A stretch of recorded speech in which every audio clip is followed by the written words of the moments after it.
काहीच रडायला लागलं. तुम्ही रडत असताना मी तुमच्यावर रागवलो.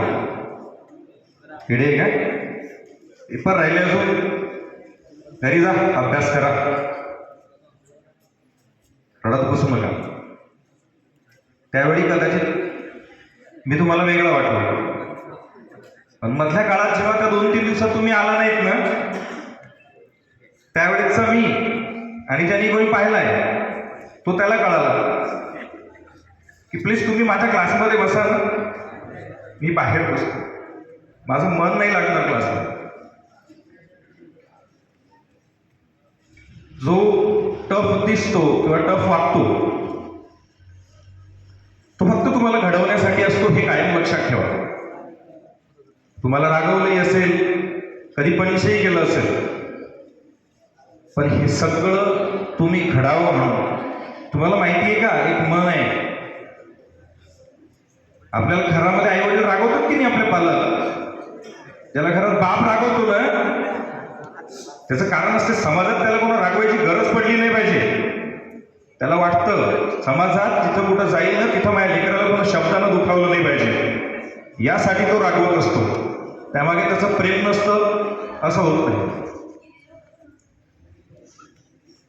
त्यासाठी तुम्हाला मी बरेचदा कधी बोललो असेल, रागवलो असेल, मनापासून नव्हतं, कधीच नव्हतं. माझं मन दुखत होतं नंतर, पण ती गरज होती, वेळेची गरज, त्यामुळे ते तसं झालंय. असो, आतापर्यंतचा तुमचा जो काही 10-12 वर्षाचा प्रवास होता तो अतिशय छान आणि चांगल्या प्रकारे गेला. येणारे दिवस आणि येणारा प्रवास नेहमीप्रमाणे सांगतो सोपा नसणार आहे. मी आजही तेच म्हणणार आहे, इथून पुढे गेल्यानंतर तुम्हाला हे सहज सोपं शक्य नसणार आहे, परंतु सुंदर असेल. एनतेच्या पोरांना तर मी अबसेंट असलो त्या दिवशी स्वातंत्र्य दिवस वाटला. घ्या स्वातंत्र्य, ज्या सिमरन जिले आपली जिंदगी,